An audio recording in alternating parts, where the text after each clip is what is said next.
What's the deal, y'all? This your boy Motor City Neek, man, and I'm back with another video. Checking in, man, doing the maintenance. This is my part 2. Your boy back at it. I'm out here getting it in. Had a chance to grab my new water pump thermostat housing. Unfortunately, man, the radiator ain't in yet, so I ain't able to do my radiator right now. Once the radiator comes, then I'll be able to put it back together, man, and get everything buttoned down and stuff. But unfortunately, right now, the radiator not here. But what I am about to do is show y'all. I'm doing these coolant line deletes that come into the throttle and stuff. So if y'all don't know, man, on LT1s, it's a coolant line. These right here, and these coolant lines actually run up under the throttle. So what I'm about to do is, if you can see that little rubber grommet right here that I'm pointing to, I'm plugging them off. So once I cap them off, then I can run a direct line from my coolant reservoir directly into this line right here that goes directly into the engine. So that's what your boy updating. Of course, I'm gonna throw the water pump and stuff back on, and I'm gonna get that all together. So, you know, help make my process easier, and then get this mud button back up. So hopefully that'll correct some of my little coolant issues. But just letting you know, your boy on the grind, man. Shit don't stop. Gotta stay busy, man. If you want these cars to treat you right, you gotta treat them right. So I'm gonna check back with y'all in a minute. All right, y'all. You see, I'm back. I got that line plugged off, that mud capped off. This one capped off. I'm about to put a clamp on there. And then you can see, you follow my coolant line. That one goes directly into this line right here. It's up under it, but you can see that I got that clamp, hose clamp on there. So that one goes directly into the block, to the motor. So I got that one done.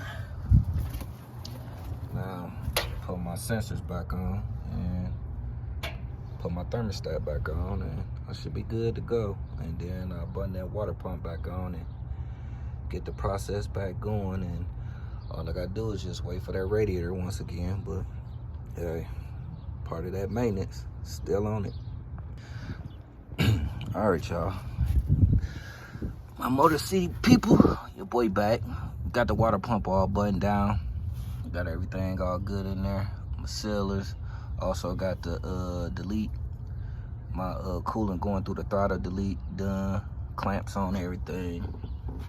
Button down. Just make sure I plugged in some of my sensors, because you don't want to forget to plug them sensors back in as you go. And when you get to starting, you figure you find a problem, and it's a problem that you created because you ain't button everything down like you were supposed to and put the sensors back. So all my sensors and connectors is back. Water pump lines is run back. Hoses, everything like that. So once your boy finish up and get that radiator back in, man, I'm gonna go ahead and you know what I'm saying, start it up, fill it up with coolant, and bleed the valve right here. I'm parked on the incline, so I'm gonna let it, you know what I'm saying, get all the air out the system, man. Should be good to go, man. Got my sensors in, that one, the one on the side of the block. So like I said, man, once I get that radiator in later on today, you know, I'll update y'all and I'll be good to go. All right, y'all, Motor City crew, your boy back. I finally went and got my radiator. My part came in for my radiator to pick up, so I just grabbed that. Nice and crispy and new. Y'all see it? Oh shit, hell no. Can't have that playing. Not that copyright though, but just picked up my package, man. So I'm about to I got another package I gotta go pick up. You know, I'm a big sneakerhead, so I gotta go pick up a package for some shoes I ordered recently. So I'm gonna go ahead and grab that, and once your boy go ahead and grab that, I'm gonna get back to the crib, and I'm gonna go ahead and throw that new radiator in that mug, you know. So a lot of stuff that I'm working on, basic maintenance, man. You want these vehicles to do good for you, like I said earlier in the video, you got to take care of the mugs, man. You gotta, you know what I'm saying, buy parts. Even if parts you don't think need to be replaced, shit, try replacing them anyways, man. Because at the end of the day, it ain't gonna do nothing but just help. And then it makes a lot of problem solving a lot easier when you're trying to diagnose. Damn, I got shaky hands. My bad. But it make a lot of problem solving a lot easier when you're trying to diagnose, you know what I'm saying, anything that might be acting up. So, you know, at the end of the day, don't hurt to go ahead and get these parts done and stuff, and you know what I'm saying, get to replacing them. And even if it ain't been replaced in a while, it don't hurt to throw something new up under there. So I mean, that's my game plan with a lot of stuff, man. I replace parts even if they ain't messed up, even if they ain't really tripping, or you know what I'm saying, giving me no problems. My goal, you know what I'm saying, my goal and focus is always to maintain my maintenance, man. I have to stay on top of that because, you know, with these older cars, it's hard to really, you know what I'm saying, it's hard to really keep stuff narrowed down for the most part, because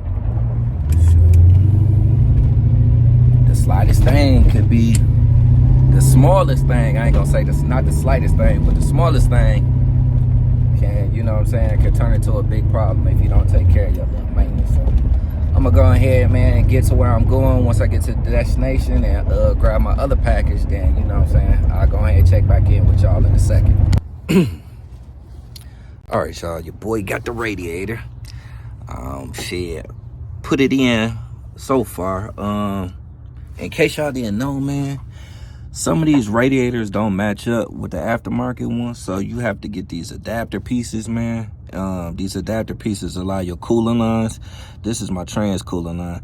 Allows it to plug directly into the radiator. So if you see, I did the top one. That's a bottom one right there. On this side, they got two brass ones that came with it. So I was able to find two more additional ones, so that way I could hook my trans lines up. So, you know, that worked. But just an FYI for anybody that might be replacing a radiator with an aftermarket one, if you do, man, just let you know your trans lines may not plug in into your radiator, depending on which one you got, which style you want.